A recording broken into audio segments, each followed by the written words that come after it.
घुमरी मार ऐ सजनवा सुसुक धाना रोवे ससुरमा। घुमरी घुमरी मार ऐ सजनवा सुसुक धनिया रोवे ससुरमा। घुमरी घुमरी मार ऐ सजनवा सुसुक धनिया रोवे ससुरमा।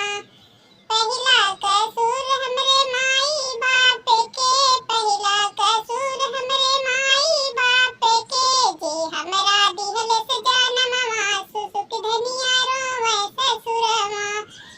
जे हमरा दिहल सजनवा सुसुक धनिया रोवे ससुरमा।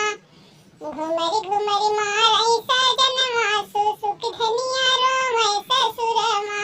घुमरी घुमरी मार ऐ सजनवा सुसुक धनिया रोवे ससुरमा। दूसरा कसूर वही ब्रह्मा मुनि के, दूसरा कसूर वही ब्रह्मा मुनि के।